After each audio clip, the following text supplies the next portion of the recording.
अस्सलामुअलैकुम वरहमतुल्लाहि वबरकातुहू। उम्मीद है कि आप सब खैर व आफियत से होंगे।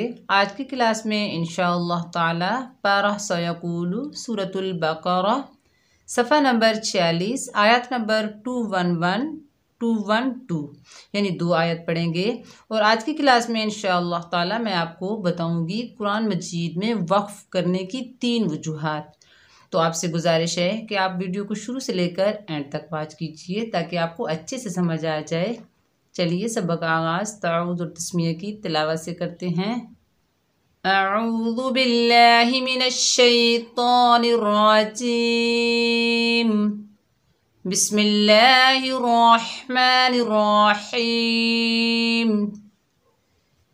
जी देखिए, कुरान मजीद में वक्फ करने की 3 वजूहात हैं। पहली वजह है ये गोल सर्कल जिसे आयत कहते हैं, इसे वक्फ ताम भी कहा जाता है।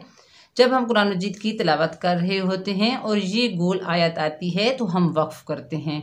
ओके, दूसरी वजह कौन सी है? जब हम कुरान मजीद की तिलावत कर रहे होते हैं तो ये सिंबल आते हैं, जैसे तो, मीम, कौफ, कौफा, सौद, वक्फा, सक्ता। इस तरह ये छोटी छोटी अलामतें जब आ जाती हैं तो हम किसी जगह पर वक्फ करते हैं और किसी जगह पर वक्फ नहीं करते, यानी 2 वजह हो गई। तीसरी वजह है हमारा सांस। फॉर एग्जांपल, अगर हम कुरान मजीद की तिलावत कर रहे हैं और ये जो आयत है 5-6 लाइनों की है तो हम उसे एक सांस में तो बिल्कुल भी नहीं पढ़ सकते, बीच में वक्फ कर कर के पढ़ेंगे।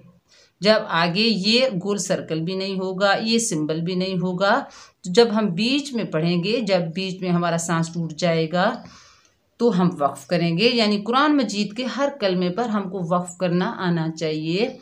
बाज़ फ़ीमेल मेरे पास कुरान मजीद पढ़ने आती हैं, उन्हें बीच में बिल्कुल वक्फ करना नहीं आता। तो चलिए मेरे साथ साथ पढ़िए। सल्बनी इस्राईल। देखिए, आगे गोल सर्कल भी नहीं है, ना ही ये सिंबल है, तो मैंने वक्फ क्यों किया? क्योंकि मेरा सांस टूट गया। ओके, सांस टूटने की वजह से मैंने वक्फ किया। तो अब हम दोबारा इसी कलमे से शुरू करते हैं। इस्राईल कम आतैनाहुम मिन आयतिन बय्यिनह। अब हमने वक्फ क्यों किया? ये तो की अलामत आ गई, यानी वक्फ मुतलक है, यहाँ पर हुक्म है वक्फ करो, तो हमने वक्फ किया। ओके, नेक्स्ट पढ़िए। वमन युबद्दिल निअमतल्लाहि मिन बअदि मा जाअतहु फइन्नल्लाह। देखिए, गोल सर्कल भी नहीं है और ना ही ये कोई सिंबल नज़र आ रहा है, तो बीच में मैंने आयत के बीच में वक्फ क्यों किया? क्योंकि मेरा सांस टूट गया, सांस के टूटने की वजह से वक्फ किया। तो अब मैं दोबारा इसी कलमे से शुरू करूँगी। फ़इन्नल्लाह शदीदुल इक़ाब। ज़ुय्यिना लिल्लज़ीना कफ़रुल हयातुद दुन्या व यस्ख़रून। अब यहाँ पर भी जो मैंने वक्फ किया सांस के टूटने की वजह से किया, ना ही गोल सर्कल है, आयत है, और ना ही कोई सिंबल है, तो सांस के टूटने की वजह से मैंने वक्फ किया। अब दोबारा यहीं से शुरू करूँगी।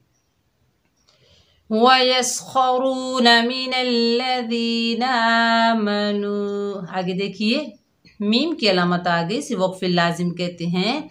यहाँ पर हुक्म है रुक जाओ, वक्फ करो, तो हमने हुक्म के मुताबिक वक्फ किया। वल्लज़ीना तक़ौ फ़ौक़हुम यौमल क़ियामह। यहाँ पर देखिए तो की अलामत आ गई है, वक्फ मुतलक है, तो हमने इस सिंबल की वजह से वक्फ किया, यानी वक्फ मुतलक है, इसलिए हमने यहाँ पर वक्फ किया। वल्लाहु यर्ज़ुक़ु मन यशा। अब मैंने यहाँ पर वक्फ क्यों किया?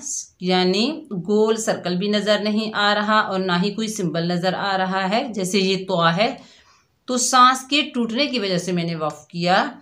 और जब वक्फ करूँगी तो हमज़ा साकिन हो जाएगा और साकिन हमज़ा को हल्का सा झटका दिया जाता है, जैसे मैं यशा।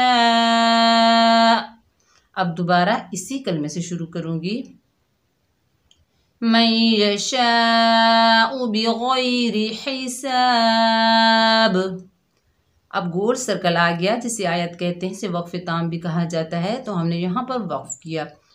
मुझे उम्मीद है कि आज की क्लास में कुरान मजीद में जो वक्फ करने की 3 वजूहात मैंने आपको समझाई हैं, पढ़ाई हैं, अच्छे से आपको समझ आ गई होगी। पहली वजह कौन सी है? गोल सर्कल आयत, जब ये आ जाए तो हम वक्फ करते हैं। दूसरी वजह कौन सी है? जब ये सिंबल नज़र आते हैं, तो, कौफ, फा, मीम इस तरह के होते हैं, सक्ता, वक्फा, जीम, तो ये जब सिंबल नज़र आते हैं तो हम वक्फ करते हैं, और किसी जगह पर आते हैं तो हम वक्फ नहीं करते। 2 वजह हो गई। तीसरी वजह, जब हम आयत के दरमियान में वक्फ करते हैं, जैसे अब मैं यहाँ पर करूँ, बीच में करूँ, क्योंकि ना तो गोल सर्कल होगा ना ही कोई सिंबल होगा, तो सांस के टूटने की वजह से मैं वक्फ करूँगी। ओके, तो आपने प्रैक्टिस करनी है, अच्छे से पढ़ना है, ताकि कुरान मजीद में वक्फ करने की जो 3 वजूहात हैं आपको अच्छे से समझ आ जाए।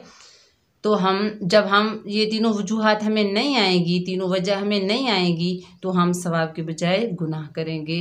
ओके, तो आपने बार बार पढ़ना है, प्रैक्टिस करनी है, ताकि आपको अच्छे से समझ आ जाए। तो हमें याद रखना, अपना बहुत सारा ख्याल रखिएगा। अस्सलामु अलैकुम व रहमतुल्लाहि व बरकातुहू।